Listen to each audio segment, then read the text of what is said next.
Hello students. अभी तक हमने अपने प्रीवियस लेक्चर के अंदर हमने पार्टिकल एक्सेलरेटर हमने शुरू किया था। तो मैंने आपको बताया था कि पार्टिकल एक्सेलरेटर्स होते क्या हैं। तो basically particle accelerators is a device which is used to accelerate the charge particle to a very high energy. अगर मुझे किसी चार्ज पार्टिकल को हाई एनर्जी के लिए एक्सेलरेट करवाना है, ठीक है, मुझे हाई एनर्जी प्रोवाइड करनी है किसी भी पार्टिकल को, तो उसके लिए जो हम जो है क्या यूज़ करते हैं बच्चे, पार्टिकल एक्सेलरेटर्स यूज़ करते हैं। तो मैंने आपको बताया था कि बच्चे हम जो है ये पार्टिकल एक्सेलरेटर इस तरह से डिज़ाइन करते हैं, डिपेंड करता है कि उसकी जो है जो चार्ज पार्टिकल हम एक्सेलरेट करवा रहे हैं उसका नेचर क्या है, क्या वो इलेक्ट्रॉन है, क्या वो प्रोटॉन है, इसके ऊपर डिपेंड करता है। प्लस और किसके ऊपर डिपेंड करता है कि कितनी हमें एनर्जी से एक्सेलरेट करवाना है, कितनी एनर्जी हमें जो है चार्ज पार्टिकल को प्रोवाइड करनी है। तो उसके अकॉर्डिंग जो है डिफरेंट डिफरेंट पार्टिकल एक्सेलरेटर्स हुए हैं। तो अभी तक हमने जो है बच्चे दो वैन डे ग्राफ एक्सेलरेटर और टैंडम एक्सेलरेटर हमने प्रीवियस लेक्चर में डिस्कस किया था। मैंने आपको बताया था कि वैन डे ग्राफ जनरेटर आप +2 में पढ़ के आ चुके हो, तो वो बेसिक ही है, आप वहां से देख सकते हो। और टैंडम एक्सेलरेटर की मैंने पूरी आपको जो है डिटेल एक्सप्लेनेशन अपनी प्रीवियस वीडियो में दी है। तो जिसने बच्चे ने वो लेक्चर नहीं देखा तो वो वहां से जरूर उसे देखें। अब जो हम बात कर रहे हैं बच्चे लीनियर एक्सेलरेटर, तो लीनियर एक्सेलरेटर से बच्चे आपके दिमाग में आ गया होगा कि हम जो है यहाँ पे जो चार्ज पार्टिकल को एक्सेलरेट करवाएंगे लीनियर पाथ में, यानी कि स्ट्रेट लाइन पाथ में। तो बच्चे सबसे पहले इसकी जरूरत क्यों पड़ी थी लीनियर एक्सेलरेटर की। हमें पता है कि अगर मान लो मुझे कोई भी न्यूक्लियर रिएक्शन की स्टडी करनी है और मुझे चाहिए कि जो भी चार्ज पार्टिकल है उसको मुझे जो है 10 MeV यानी कि 10 मिलियन इलेक्ट्रॉन वोल्ट तक मुझे उसे एनर्जी प्रोवाइड करनी है। तो बच्चे इतनी एनर्जी, इतनी वोल्टेज आप डायरेक्टली तो आप इतनी वोल्टेज किसी चार्ज पार्टिकल नहीं दे सकते।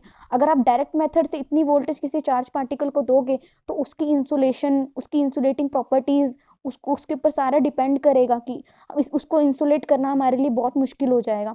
तो हम जो है डायरेक्टली जो है हम किसी भी चार्ज पार्टिकल को इतनी जो एनर्जी जो हम प्रोवाइड नहीं कर सकते, 10 मिलियन इलेक्ट्रॉन वोल्ट हम एनर्जी नहीं दे सकते। तो बच्चे हम क्या करते हैं, कि जो भी चार्ज पार्टिकल है उसे जो है लीनियरली एक्सेलरेट करवाते हैं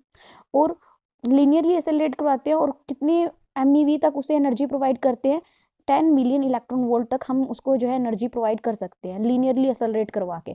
तो उसके लिए जो हमारे पास जो है इनडायरेक्ट मेथड होता है, और वो मेथड कौन सा है बच्चे, आपका लीनियर एक्सेलरेशन मेथड।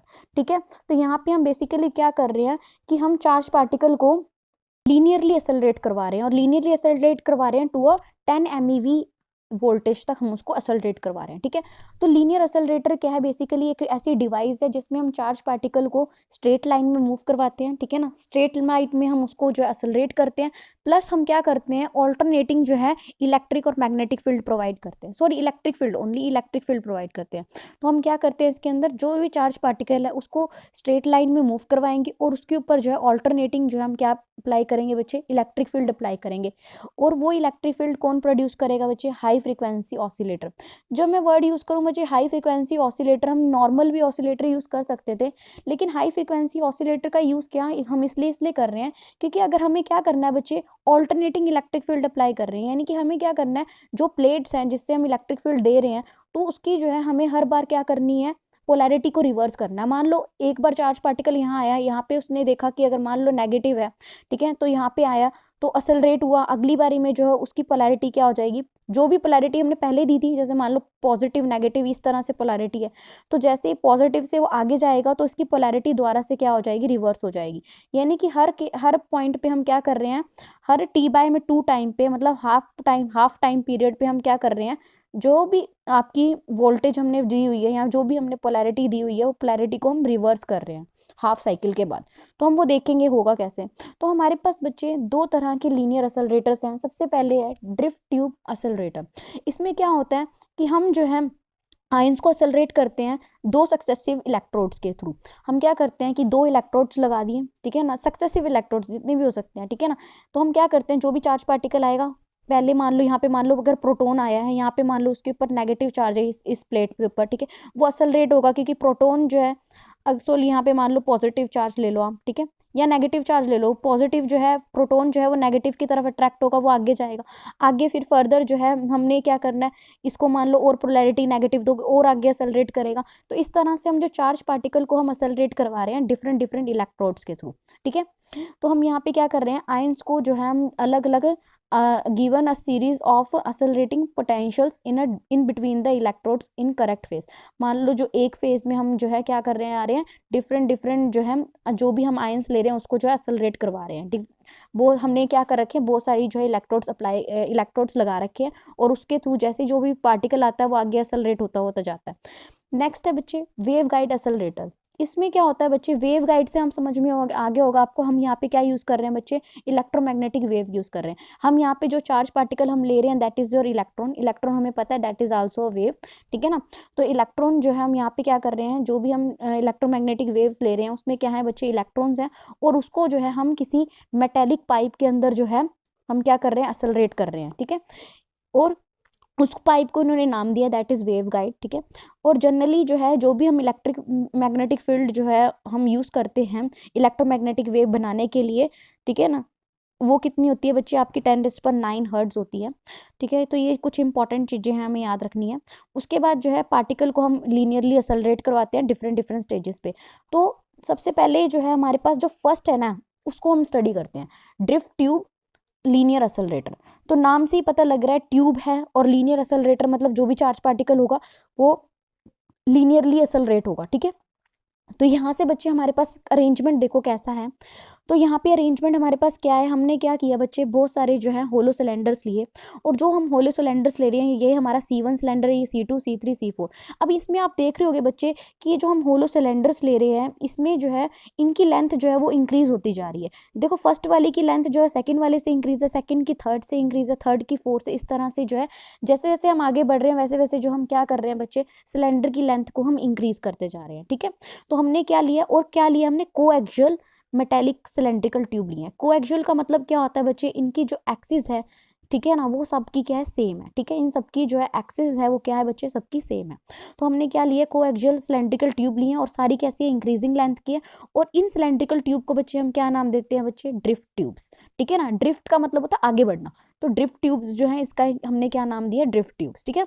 तो हमने जो है हमने क्या किया बच्चे, अब इसके बाद नेक्स्ट स्टेप में हमने क्या किया है, जो भी तुम्हारी ऑड नंबर वाली टर्म्स हैं यानी कि C1 C3 और C5, ठीक है ना, ये जो ऑड नंबर सिलेंडर्स है ना इसको एक जगह हमने हाई फ्रीक्वेंसी ऑसिलेटर से कनेक्ट कर दिया, और C2 C4 और C6 को हमने फर्दर जो है इनको क्या कर दिया बच्चे, आगे हमने जो है ये देखो C2 C4 और C6 को आगे हमने अलग से जो है किससे कनेक्ट कर दिया बच्चे, हाई फ्रीक्वेंसी ऑसिलेटर से। यानी कि आपने पहले C1 C3 और C5 को इकट्ठा कनेक्ट कर दिया, इन तीनों को इकट्ठा कनेक्ट कर दिया, ठीक है।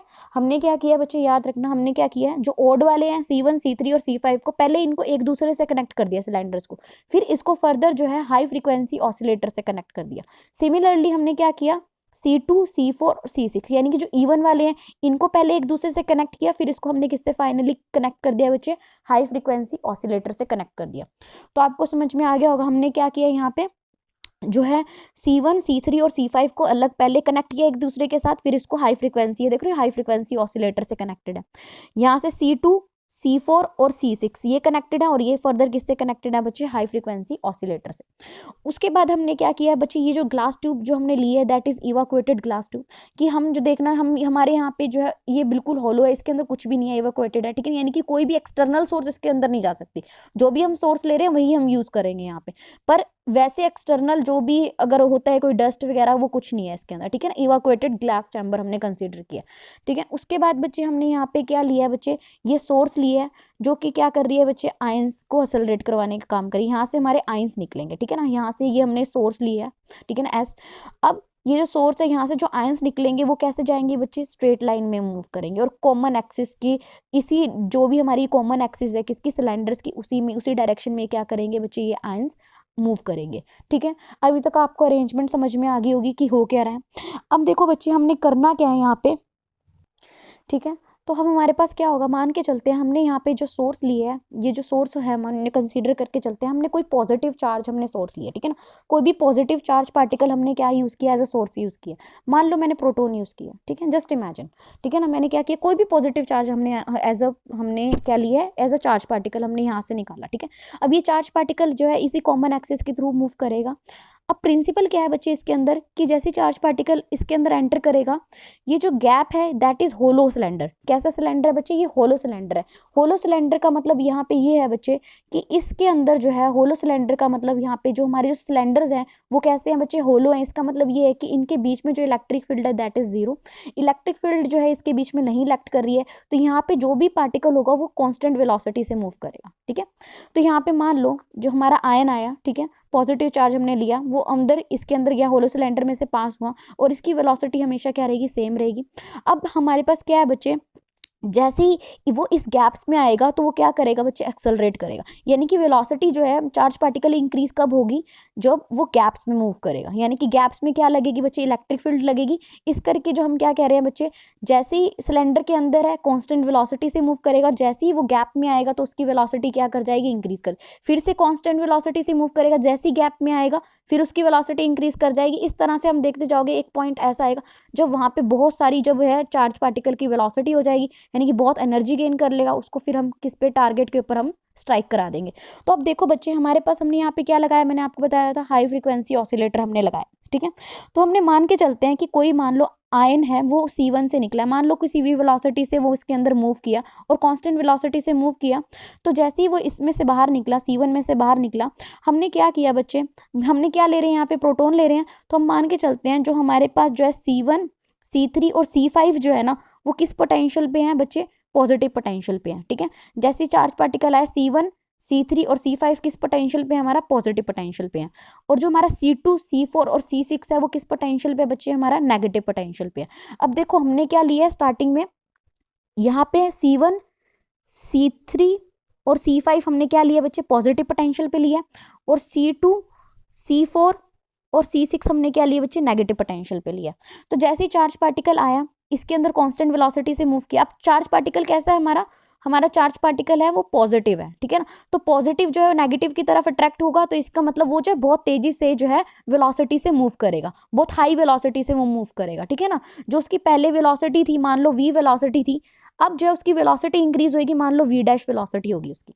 ठीक है, तो उसके बाद जो है मैंने आपको बताया, जैसे ही वो चैम्बर C2 के अंदर एंटर करेगा, यानी कि हमारे सिलेंडर C2 के अंदर एंटर करेगा, तो उसकी वेलोसिटी फिर से क्या हो जाएगी बच्चे? कांस्टेंट हो जाएगी।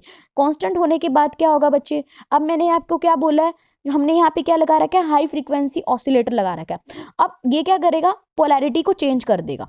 अब नेक्स्ट केस में क्या हो जाएगा? यहाँ पे जो उसकी पोलैरिटी हमारे पास जो C3 थी, उसकी पोलैरिटी क्या थी? पॉजिटिव थी। अब इसकी पोलैरिटी क्या हो जाएगी बच्चे? नेगेटिव हो जाएगी। यानी कि हमारे जो C1, C3 और C5 थी, इनकी पोलैरिटी क्या हो जाएगी? चेंज हो जाएगी, इनकी पोलैरिटी नेगेटिव हो जाएगी।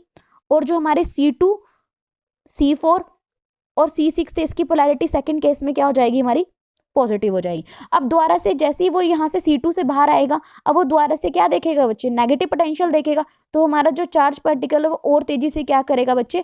मूव करेगा, उसकी वेलोसिटी फिर फर्दर इंक्रीज हो जाएगी, मान लो v डबल डैश इंक्रीज हो जाएगी। अब चार्ज पार्टिकल C3 के अंदर फिर से क्या हो जाएगा बच्चे? कांस्टेंट वेलोसिटी से मूव करेगा। कांस्टेंट वेलोसिटी से मूव करेगा, जैसे ही वो C3 पे आएगा तो उस केस में बच्चे फिर से पोलैरिटी क्या हो जाएगी? चेंज हो जाएगी। अब यहाँ पे इस सेकंड इंटरवल में ये पॉजिटिव था, तो नेक्स्ट इंटरवल में क्या हो जाएगा बच्चे? नेगेटिव हो जाएगा। यानी कि हमारे जो C2, C4 और C6 थे ये तो नेगेटिव हो जाएंगे। ठीक है, और ये क्या हो जाएंगे बच्चे? C1, C2 और C3, C1, C3 और C5 क्या हो जाएंगे बच्चे? पॉजिटिव हो जाएंगे।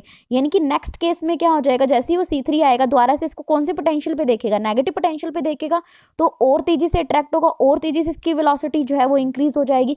फर्दर जो है इस तरह से जो है वो C4 के अंदर एंटर करेगा और फिर से कांस्टेंट वेलोसिटी से मूव करेगा।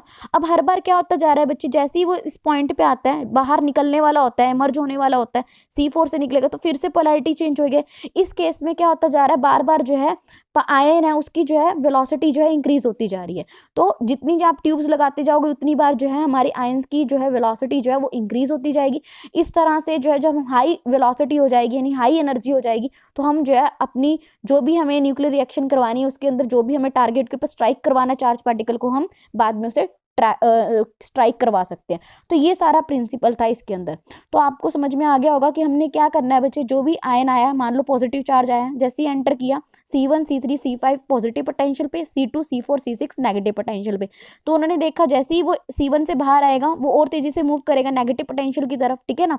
फिर C2 के अंदर वो कांस्टेंट वेलोसिटी से मूव करेगा, जो कि पहले पॉजिटिव पोटेंशियल पे थे, अब वो क्या हो जाएंगे, उनकी पोलैरिटी हाई फ्रीक्वेंसी ऑसिलेटर क्या कर देगा, चेंज कर देगा, वो नेगेटिव हो जाएंगी। तो फिर फर्दर जो है वो और वेलोसिटी से वो मूव करेगा, ठीक है।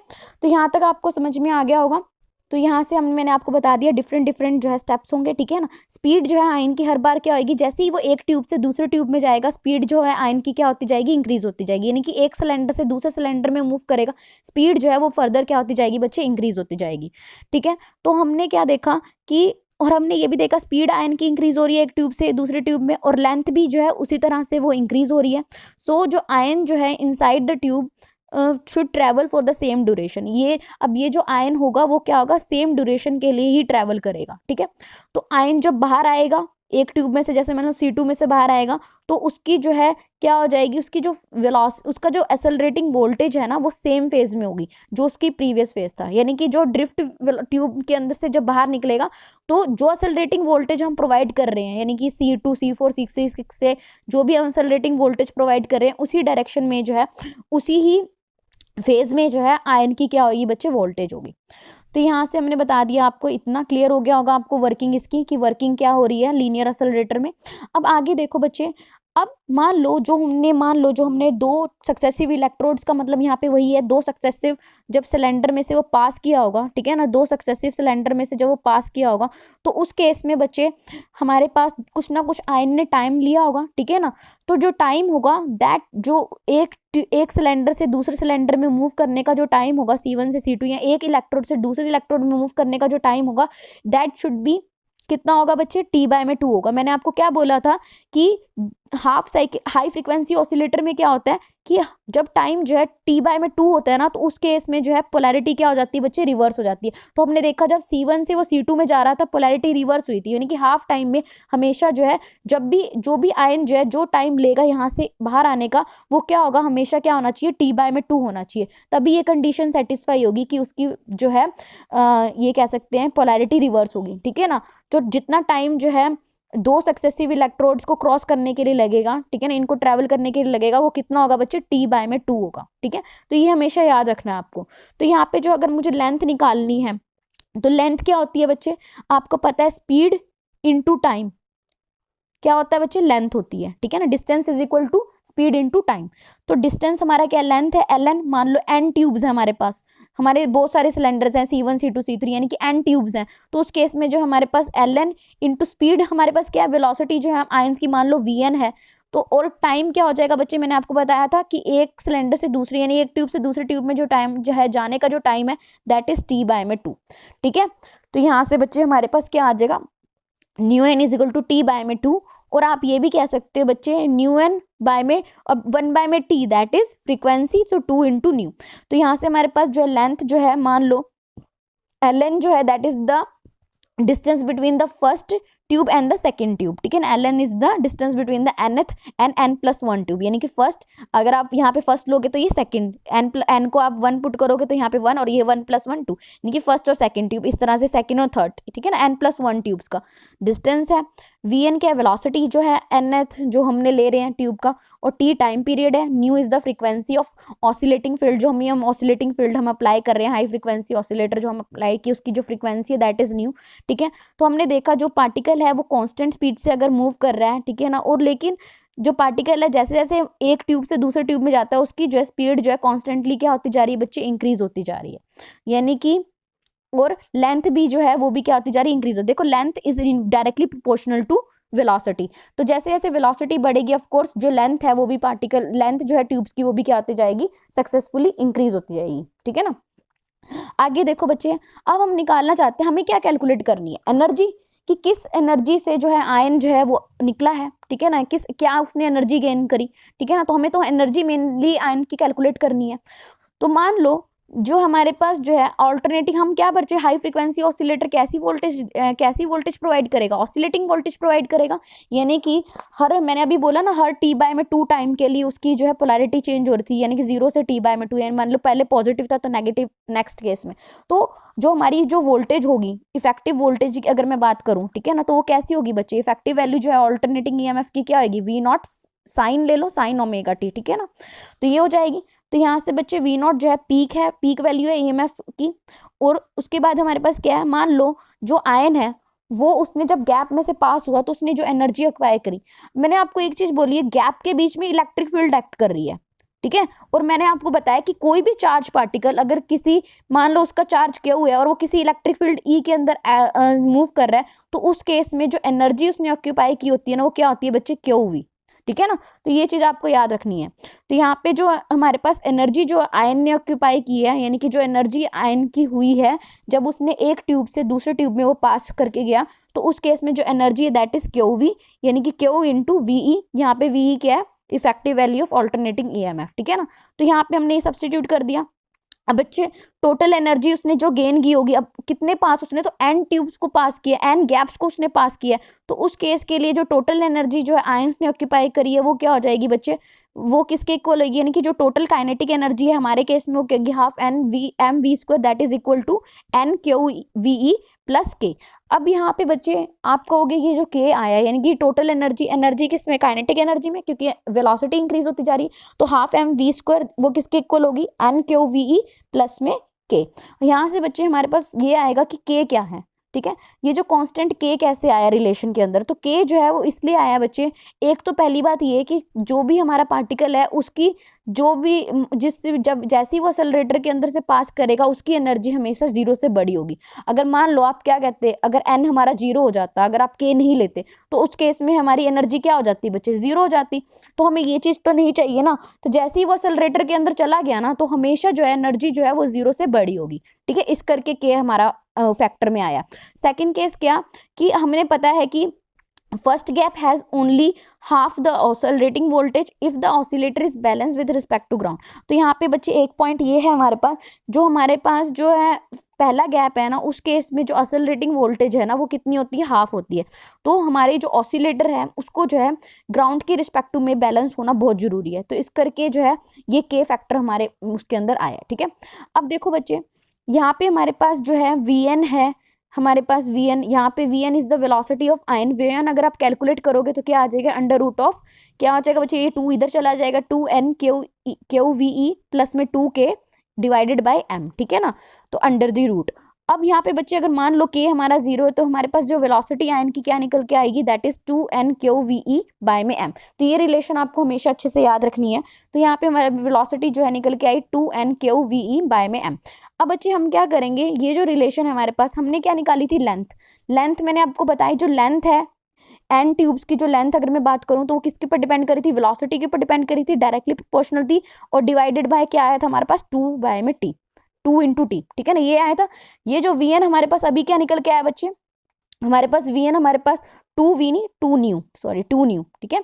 तो हमारे पास Vn हमारे पास क्या निकल के आया बच्चे, अभी हमने कैलकुलेट किया, तो Vn हमारे पास निकल के आया 2NQVE बाय में m, ठीक है। आप इस वैल्यू को इसके अंदर सब्स्टिट्यूट कर दोगे तो हम ln निकाल लेंगे, तो ln हम कैलकुलेट कर लेंगे तो हमारे पास क्या आ जाएगा, तो जब आप ln कैलकुलेट कर लोगे तो हमारे पास ये आ जाएगा 1 बाय में 2 न्यू under the root of 2NQVE plus में K बाय में m, ठीक है। तो यहाँ से बच्चे हमारे पास कुछ इंपॉर्टेंट चीज़ें हमारे पास निकल के आई हैं। सबसे पहली चीज़ क्या है बच्चे, कि जो हमारा जो ये जो लेंथ है वो किसके ऊपर डिपेंड कर रही है बच्चे, मैग्नीट्यूड ऑफ अप्लाइड वोल्टेज, ठीक है ना। तो हमारे पास कुछ इंपॉर्टेंट चीज़ें हैं वो निकल के आई हैं, कि पहले तो अगर हमें किसी आयन को लार्ज वेलोसिटी से अगर एक्सेलरेट करवाना है, ठीक है, तो उस केस के लिए हमें जो है अप्लाइड वोल्टेज हमें ज़्यादा देनी होगी। सेकंड थिंग क्या हो जाएगी बच्चे, हमें जो है नंबर ऑफ सिलेंड्रिकल ट्यूब्स हमें ज़्यादा लेनी होंगी, ठीक है ना, बहुत सारे जो है नंबर ऑफ कोर्स मैंने देखा ना हर ट्यूब के बाद जो है वो उसकी वेलोसिटी इंक्रीज हो रही है। अगर मुझे हाई वेलोसिटी हाई एनर्जी का चार्ज पार्टिकल चाहिए तो ऑफ कोर्स मुझे सिलेंड्रिकल ट्यूब्स की जो लेंथ है उसको भी क्या करना पड़ेगा, इंक्रीज करना पड़ेगा, ठीक है। और हमने क्या देखा बच्चे, यहाँ से जो हमारे पास लेंथ है वो क्या निकल के आ रही है, that is inversely proportional sorry directly proportional to root N, ठीक है। हमारे पास जो लेंथ जो है ड्रिफ्ट ट्यूब की क्या निकल के आ रही है, डायरेक्टली प्रोपोर्शनल रूट एन के। अब देखो यहाँ पे एन है ना, इसके क्या है, डायरेक्टली प्रोपोर्शनल है रूट एन के। तो हमारे पास जो लेंथ है सिलेंड्रिकल ट्यूब की किस रेशियो में होगी, 1:√2:√3, ठीक है। उसके बाद जो है सेकंड पॉइंट जो है हमने यहाँ से ये निकाला कि लेंथ जो है ट्यूब की कब डिक्रीज होगी, अगर हम न्यू यानी कि फ्रीक्वेंसी जो है हमारी जो वोल्टेज हम दे रहे हैं हाई फ्रीक्वेंसी ऑसिलेटर से जो हम फ्रीक्वेंसी प्रोवाइड कर रहे हैं, अगर हम उसे बढ़ा देंगे तो हमारी जो है लेंथ है वो ट्यूब की क्या हो जाएगी बच्चे, डिक्रीज हो जाएगी। अब ये रिलेशन हमने निकाल लिया, ठीक है। ये रिलेशन कब का था, जब हम नॉन रिलेटिविस्टिक केस ले रहे हैं, यानी कि जो भी चार्ज पार्टिकल है हम मान के चल रहे हैं कि उसकी वेलोसिटी जो है वो किससे कम है बच्चे, स्पीड ऑफ लाइट से कम है। पर ऐसे रियल में होता है क्या कि अगर ऐसा ही हम लेके चले, ये भी तो हो सकता है कि मान लो जो चार्ज पार्टिकल हम यूज कर रहे हैं electron basically that travels with the speed of light, ठीक है। तो अगर मैं मान के चलो कि जो वेलोसिटी है चार्ज पार्टिकल की अगर मान लो स्पीड ऑफ लाइट को अप्रोच करेगी, तो अगर मुझे वही दो गैप्स के बीच का जो डिस्टेंस होगा वो क्या होगा, हमारे पास क्या होगा, हमने एल एन मैंने आपको बताया था एल एन क्या है बच्चे, न्यू वी एन बाय में 2 न्यू। अब ये जो हमारा वेलोसिटी है that will be approaching the speed of light, तो उस केस में हमारा एल एन क्या हो जाएगा, सी बाय में 2 न्यू, ठीक है ना, यही हो जाएगा ना बच्चे, सी बाय में 2 न्यू। और यहाँ पे हमें पता है कि बहुत अच्छे से पता है कि सी बाय में 2 न्यू यानी कि सी बाय में 2 न्यू, न्यू किसके इक्वल होगा बच्चे, सी बाय में लैम्डा, ठीक है। तो सी से सी कैंसिल हो जाएगा, तो हमारे पास क्या आ जाएगा, लैम्डा बाय में 2। एल एन हमारे पास क्या निकल के आया बच्चे, लैम्डा बाय में 2। तो यहाँ से ये याद रखना कि अगर मुझे दो गैप्स के बीच का जो डिस्टेंस है वो हमेशा क्या रहेगा, कांस्टेंट रहेगा, और वो किसके इक्वल होगा, हाफ होगा किसके, wavelength of the wave emitted by जो भी हमारा ऑसिलेटर है, ठीक है ना, जो वेवलेंथ जो ऑसिलेटर से जो वेव्स निकल रही हैं, ठीक है ना, जो उसकी वेवलेंथ है उसके हाफ के इक्वल होगा, ठीक है ना। तो वेलोसिटी जब हमारी किसको अप्रोच करेगी, स्पीड ऑफ लाइट को अप्रोच करेगी, तो लेंथ हमेशा कांस्टेंट हो जाएगी और वो किसके इक्वल होगी, half of the wavelength of wave emitted by electric oscillator, ठीक है ना। जो भी ऑसिलेटर जिस फ्रीक्वेंसी या कह लो जिस वेवलेंथ की लाइट एमिट कर रहा है उसी के इक्वल होगा, यानी कि वेव एमिट कर रहा है तो उसकी हाफ के इक्वल होगा आपकी लेंथ, ठीक है। तो यहाँ तक हमारा समझ में आ गया होगा। तो ये था बच्चे, हमने एक्सप्लेन कर लिया। तो यहाँ पे इन्होंने और अच्छे तरीके से ये चीज़ बता रखी है, तो ये हमारे लिए इम्पोर्टेंट नहीं है। अभी हमारे लिए जो सबसे ज़्यादा इम्पोर्टेंट है इस टाइम दैट इज़ एडवांटेज। ये जो है बच्चे ये बहुत इकोनॉमिकल है, ठीक है, for high energy and provided well collimated beam of accelerated particles. देखो हमें अगर कोई हाई एनर्जी के लिए, अगर मुझे चार्ज पार्टिकल हाई एनर्जी का चार्ज पार्टिकल चाहिए तो मैं इसी को ही करूँगी, ठीक है ना। ये वाला ही हमारे लिए इम्पॉर्टेंट होगा, जो लीनियर एक्सेलरेटर है इसी को ही हम प्रेफर किया जाता है। उसके बाद है बच्चे कि ये जो है provide emergent beam of high intensity. अब देखो जो भी हमारी बीम निकल रही है, मान लो मुझे अल्फा पार्टिकल की बीम निकल रही है तो हाई इंटेंसिटी की जो है बीम हम इससे ले सकते हैं, ठीक है। उसके बाद है इसका जो रेडिएशन लॉस है वो बहुत कम होता है, ठीक है। तो रेडिएशन लॉस जो है इसका रेडिएशन लॉस क्या होता है बच्चे, बहुत कम होता है। तो यहाँ से बच्चे हमारे पास डिसएडवांटेज भी है कि इसका जो है इनकन्वीनियंट साइज होता है। ऑफ कोर्स तुम कह रहे हो कि बहुत सारे सिलेंडर्स को आपको अरेंज करना है, ठीक है ना, तो इसका इनकन्वीनियंट साइज है और बहुत ज़्यादा बड़ा हो जाता है। ऑफ कोर्स अगर आपको, मैंने आपको एक ही चीज़ बताई है कि लेंथ को आपको बढ़ाना है तभी आप हाई वेलोसिटी का यानी कि हाई चार्ज पार्टिकल आपको मिलेगा, तो ये चीज़ करना that is very impossible task है ना, इतना ज़्यादा बढ़ाना। तो ये लेंथ को, सिलेंड्रिकल लेंथ को इंक्रीज करना तो ये बहुत मुश्किल हो जाता है प्रैक्टिकली अगर हम सोचें तो। उसके बाद है हमारे पास है ये जो है अनचार्ज पार्टिकल यानी कि न्यूट्रॉन्स। अब हमने एक बार भी बात करी कि न्यूट्रॉन्स को हम एक्सेलरेट कर सकते हैं, ये भी तो चार्ज पार्टिकल है, तो हम अनचार्ज पार्टिकल को इससे एक्सेलरेट नहीं कर सकते। तो एक हमारे पास कैविटी रेजोनेंट लीनियर एक्सेलरेटर है, इसमें क्या कह रखा है बच्चे कि अगर मान लो मुझे किसी प्रोटॉन को हाई स्पीड से एक्सेलरेट करवाना है, ठीक है, तो सब वही हमें क्या चाहिए होगा, रेडियो फ्रीक्वेंसी ऑसिलेटर चाहिए होगा। पर बच्चे रेडियो फ्रीक्वेंसी ऑसिलेटर जब हम यूज़ करते हैं ना तो उसके अंदर क्या होता है बच्चे, बहुत सारा जो है करंट का लॉस होता है वायर में से। तो बहुत सारा यानी कि करंट का लॉस होना यानी कि पावर का लॉस होना, क्योंकि P=VI यानी कि पावर का भी बहुत सारा लॉस होता है। तो हम क्या करते हैं, पावर लॉस को रिड्यूस करने के लिए हम क्या करते हैं, जो भी हम सिलेंड्रिकल ट्यूब ले रहे हैं ना उसके ऊपर उसको ना हम ना किसी ना एक तरह की मेटेलिक ट्यूब से हम उसको क्या कर देते हैं, इवैक्यूएट कर देते हैं, या फिर are enclosed inside the evacuated, यानी कि ना हम क्या करते हैं, जो भी मेटेलिक एक ट्यूब होती है उसके अंदर जो है हम क्या करते हैं, सिलेंडर्स को डाल देते हैं, जो भी हमारे सिलेंडर्स हैं, ठीक है। तो सिलेंड्रिकल डिफ ट्यूब्स को हम किसके अंदर डाल देते हैं बच्चे, मेटेलिक ट्यूब के अंदर डाल देते हैं, उसको नाम देते हैं बच्चे कैविटी। तो कैविटी क्या करती है, ये क्या करती है, करंट को अपने सरफेस पे ही अब्जॉर्ब कर लेती है, ठीक है ना। तो जो भी करंट लॉस हो रहा होता है ना, वो सारा का सारा करंट जो है ना, वो कहाँ पे डिस्ट्रीब्यूट हो जाता है बच्चे, सरफेस ऑफ कैविटी, यानी कि जो कैविटी के सरफेस पे ही जो है करंट जो है वो डिस्ट्रीब्यूट हो जाता है। तो अब करंट का लॉस नहीं होगा, ठीक है। तो यहाँ से बच्चे पावर जो है हम क्या करते हैं, अगर मुझे power is supplied to the cavity resonator by means of number of oscillators placed at a suitable distance. तो यहाँ पे यही कह रखा है कि हमें जो है पावर जो है हम कैसे देते हैं कैविटी रेजोनेटर को, हम यानी कि कैविटी को पावर कैसे देते हैं, डिफरेंट डिफरेंट जो है ऑसिलेटर्स जो हमने लगा रखे हैं डिफरेंट डिफरेंट डिस्टेंस पे, ठीक है ना। तो उससे जो है हम जो है पावर सप्लाई करते हैं कैविटी को।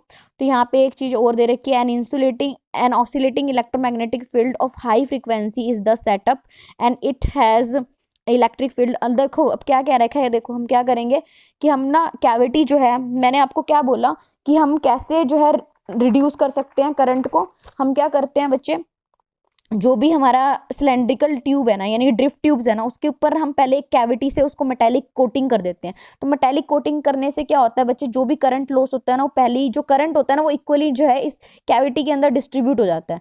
तो अब हमने क्या करना है, यहाँ पे हमने मान लो हमने ऑसिलेटर्स की मदद से ना इसको पावर प्रोवाइड करी, ठीक है ना, हमने पावर दी इसके अंदर। तो उसके बाद क्या होगा, जो हमारी ऑसिलेटिंग मैग्नेटिक फील्ड है ना, वो सेटअप हो जाएगी, ठीक है, हाई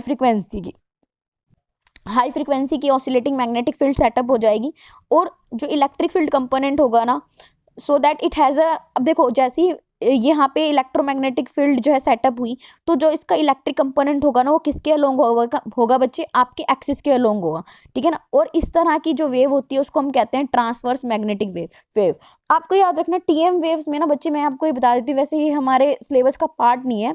तो टीएम वेव्स क्या होती हैं, वैसे आपको पता होना चाहिए। टीएम वेव्स में क्या होता है बच्चे, हम जो है ट्रांसवर्स मैग्नेटिक वेव इसको कहते हैं। इस केस में बच्चे क्या होता है बच्चे, हमारा मैग्नेटिक फील्ड का कंपोनेंट जीरो होता है, पर हमारी इलेक्ट्रिक फील्ड जो है दैट इज नॉन जीरो, ठीक है ना। तो यहाँ पे यही कह रखा है, जो ट्रांसवर्स मैग्नेटिक फील्ड में, अब क्योंकि हमें इलेक्ट्रिक फील्ड ही यूज कर रहे हैं, तो यहाँ पे इलेक्ट्रिक फील्ड सेटअप हो जाती है एक्सिस के अलोंग, ठीक है ना। तो उस तरह की वेव हमारे पास बन जाती है, उसको हम क्या कहते हैं बच्चे, ट्रांसवर्स वेव कहते हैं। तो हमारे जो प्रोटॉन्स होंगे ना, अब मैंने क्या किया, एक्सिस के अलोंग जो है क्या सेटअप होगी, आपकी magnetic field electric field setup होगी। तो जो भी हमारा प्रोटॉन होगा ना बच्चे, वो आराम से इस ट्यूब्स के अलोंग जो है एक्सेलरेट कर पाएगा। तो उसके बाद इन्होंने क्या रखा, they are shielded from the effect of this field and they travel inside the tube, ठीक है ना। तो जो भी पावर लॉस वाला अगर कुछ प्रॉब्लम है तो वो खत्म हो जाती है और आराम से वो ट्रेवल कर सकते हैं ट्यूब के अंदर। यहाँ पे बच्चे, यहाँ पे क्या रखा है कि अगर मान लो फ्रीक्वेंसी बहुत ज़्यादा है ऑल्टरनेटिंग फील्ड की, तो लेंथ जो है हमें कुछ ट्यूब्स की जो है, पहले ट्यूब्स की जो हमें लेंथ को इंक्रीज करना पड़ता है, ठीक है। But when the incoming proton starts with very small velocity, लेकिन जो हमारा इनकमिंग प्रोटॉन होता है वो बहुत कम वेलोसिटी से आता है। अब हमें इस केस में क्या होता है बच्चे, कई बार ऐसे होता है कि हमें जो है ना हाई फ्रीक्वेंसी की ऑल्टरनेटिंग फील्ड हमें अप्लाई करनी पड़ती है, ठीक है ना। मान लो हमें हाई फ्रीक्वेंसी ऑल्टरनेटिंग फील्ड चाहिए, तो उस केस में ना बच्चे हमें जो है लेंथ को, मैंने आपको क्या बोला है कि लेंथ जो है उसके ऊपर डिपेंड करती है, तो लेंथ को हमें कुछ ट्यूब्स की बढ़ाना पड़ता है। तो मतलब हम क्या कर सकते हैं, इस प्रॉब्लम को पहले से ही रिड्यूस करके चलते हैं। हम क्या करके चलते हैं, जो प्रोटॉन है ना उसको पहले से ही हम जो है बहुत तेजी से एक्सेलरेट कराते हुए चलते हैं, ठीक है ना। पहले ही उसको एनर्जी दे देते हैं 4.5 MeV, इतनी एनर्जी हम दे के चलते हैं। उसके बाद जो है इसको फर्दर एक्सेलरेट किया जाता है मान लो 50 MeV तक। यानी कि पहले ही आपको ये याद रखना कि ये लीनियर एक्सेलरेटर में एक ड्रॉबैक भी है एक तरह से, कि हमें जो है बच्चे कुछ ना कुछ पहले से ही जो है एनर्जी देके जो है पार्टिकल को पहले से ही हमें कुछ वोल्टेज देके जो है उससे एक्सेलरेट करवा के फिर हम आगे जो है जो भी है उसको फर्दर एक्सेलरेट करवाया जाता है। तो यानी कि हम पहले से ही क्या कर देते हैं बच्चे, प्रोटॉन्स हम जो भी ले रहे हैं तो पहले ही उसको डायरेक्टली हम एक्सेलरेट करवाते हैं इतनी MeV तक। उसके बाद जो है, जो मैंने आपको बताया कि हम जो भी लीनियर एक्सेलरेटर का जो काम है, यानी कि एक्सेलरेटर के अंदर फिर हम उसको फर्दर एक्सेलरेट करवाते हैं। तो अगर आपसे पूछा जाए इस केस में अंदर, तो हमें एक ड्रॉबैक ये भी मिला है कि हमें पहले ही एनर्जी प्रोवाइड करनी पड़ती है लीनियर एक्सेलरेटर को, यानी प्रोटॉन को, ताकि उसको कुछ MeV तक एनर्जी पहले से ही हमें देनी पड़ती है, फिर हम उसको फर्दर एक्सेलरेट करवाते हैं। तो ये एक तरह की इसकी ड्रॉबैक है, यानी कि आप ये नहीं कर सकते जो भी आप ऑपरेटिंग वोल्टेज ले रहे हो पहले ही हम जो प्रोटॉन है उसकी कम MeV वाला प्रोटॉन हम नहीं ले सकते, ठीक है ना। तो कई बार हमें क्या करना पड़ता है, पहले ही उसे एनर्जी देके एक्सेलरेट करवाना पड़ता है। तो अभी के लिए इतना ही, थैंक यू।